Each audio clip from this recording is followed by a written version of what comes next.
Salut à tous, bienvenue dans cette nouvelle vidéo. On va évoquer le mercato du Paris Saint-Germain.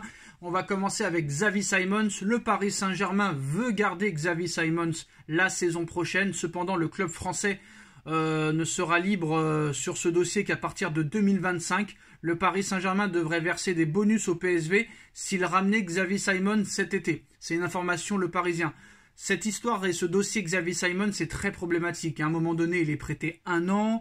À un moment donné, il est prêté 18 mois. À un moment donné, il va revenir au Paris Saint-Germain. Mais s'il revient au Paris Saint-Germain, il doit verser de l'argent au PSV Eindhoven alors qu'il est prêté au Red Bull Leipzig. Je ne sais pas comment le Paris Saint-Germain a géré le dossier Xavi Simons, mais ça a l'air très très compliqué. Et la presse sort toujours une info par jour concernant Xavi Simons, qui a quand même signé au Paris Saint-Germain jusqu'en 2027, mais on a l'impression qu'il appartient plus au Red Bull Leipzig et au PSV Eindhoven qu'au Paris Saint-Germain à l'heure actuelle. En tout cas, le PSG est en train de préparer l'après Kylian Mbappé. Le club de la capitale s'est déjà positionné pour une énorme recrue. Le Paris Saint-Germain est officiellement fixé. La semaine dernière, Kylian Mbappé a annoncé à Nasser Al-Khelaifi qu'il quitterait le club français libre à l'issue de l'exercice 2023-2024, même si rien n'est officiel à l'heure actuelle. Cela n'a pas vraiment été une surprise pour Nasser Al-Khelaifi, cela n'a pas vraiment été une surprise pour le boss parisien qui s'était fait à l'idée depuis l'été dernier lorsque Kylian Mbappé a envoyé une lettre dans laquelle il a indiqué qu'il ne lèverait pas son option pour prolonger jusqu'en 2025 malgré quelques tentatives de la direction parisienne ces derniers mois. Le choix du capitaine des Bleus est fait, même s'il n'a pas encore signé. Après 7 ans au Paris Saint-Germain, Mbappé va sûrement s'envoler pour Madrid, où il va jouer au sein du club de ses rêves. Mais le Paris Saint-Germain a bien l'intention de se renforcer après le départ du dernier membre de la fameuse MNM. Ces dernières semaines, certains médias ont évoqué les pistes menant à Victor Osimhen du Napoli, Raphaël Leao de l'AC Milan, ou encore Marcus Rashford de Manchester United, ou encore d'autres joueurs très connus comme Lautaro Martinez de l'Inter de Milan, Erling Haaland de Manchester City, qui a une clause libératoire de 100 millions d'euros. Mais le PSG ne compte pas recruter que des éléments offensifs.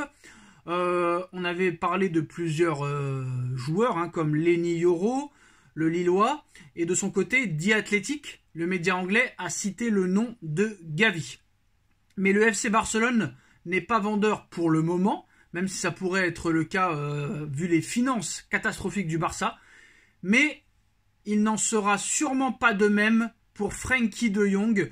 Il serait vendeur pour Frenkie de Jong. Sport explique que le milieu de terrain néerlandais est dans le viseur du Paris Saint-Germain. Ce n'est pas la première fois que le Paris Saint-Germain est dessus. Ce n'est pas la première fois que Frenkie de Jong, qu'on appelle FDJ un petit peu au PSG, est lié au Paris Saint-Germain, puisqu'il avait déjà été sondé au moment où il jouait à l'Ajax d'Amsterdam en 2019. Ça avait failli se faire en plus au mercato hivernal, mais le joueur de 26 ans est allé vivre son rêve catastrophique en Catalogne.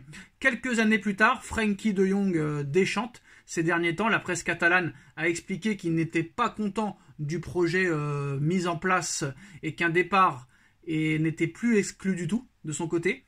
Si la porte venait à s'ouvrir, sa préférence irait à un club jouant la Ligue des Champions et avec prétention et ambition de la gagner.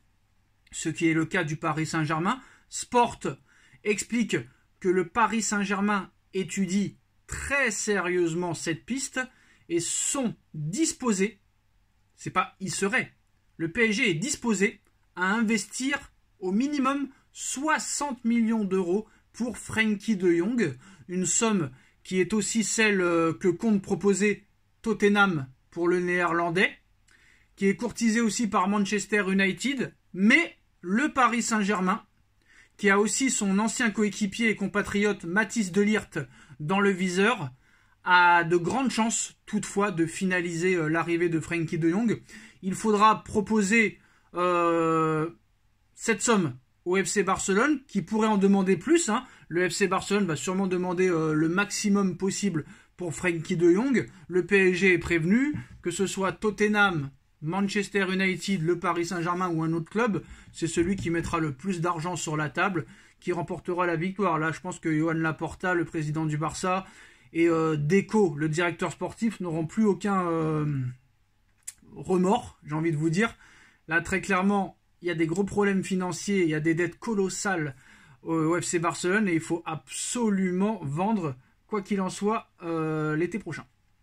Alors, en ce qui concerne Joshua Kimmich envisage de quitter le Bayern de Munich cet été. Sa relation avec Thomas Tuchel est rompue. Le joueur a senti un manque de considération à plusieurs reprises toute cette saison, alors qu'il était le bras droit de l'ancien coach du Bayern de Munich, maintenant sélectionneur de la Mannschaft de l'Allemagne, Julian Nagelsmann, sur le terrain avant. Joshua Kimmich est en fin de contrat en 2025 avec le Bayern de Munich. Et quand tu ne prolonges pas au Bayern de Munich, le Bayern de Munich te vend directement.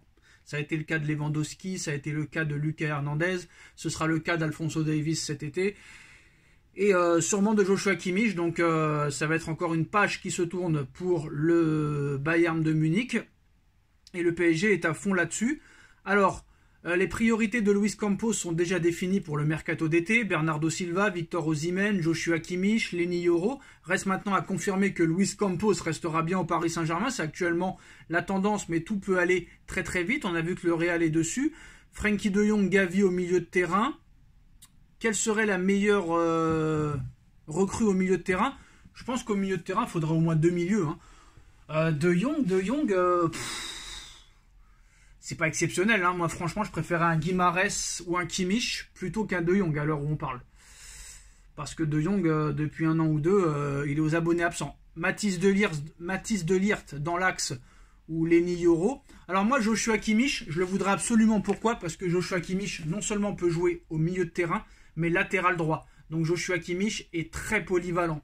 Tout comme Rodrigo devant, ça serait vraiment assez exceptionnel. Bernardo Silva aussi. Moi, franchement, Bernardo Silva, Joshua Kimmich, c'est des joueurs très très très polyvalents que tu peux utiliser à plusieurs postes.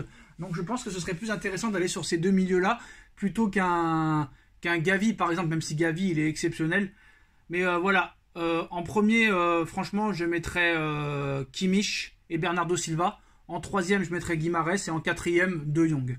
Est-ce que 2 sur 4 viendront? Est-ce que 1 sur 4 viendront? On ne sait pas, mais en tout cas, le Paris Saint-Germain, que ce soit en défense centrale, au milieu de terrain ou en attaque, cible du très très lourd pour la saison prochaine qui risque d'être un mercato intéressant. Mais d'abord, il y a une fin de saison intéressante. Paris est en course pour le championnat de France qui est acquis et qui est acté. Encore en lice en Ligue des Champions, en Coupe de France. Le PSG a déjà gagné le Trophée des Champions. Ça risque d'être un mois de février, mars, avril, mai très intéressant du côté du PSG et un mercato qui suivra après derrière. L'Euro 2024, la Copa América 2024, les JO 2024, ça ne va pas s'arrêter. Dites-nous en commentaire ce que vous en pensez. On like, on partage, on commente, on s'abonne et on se retrouve très vite pour une nouvelle vidéo. Tchuss.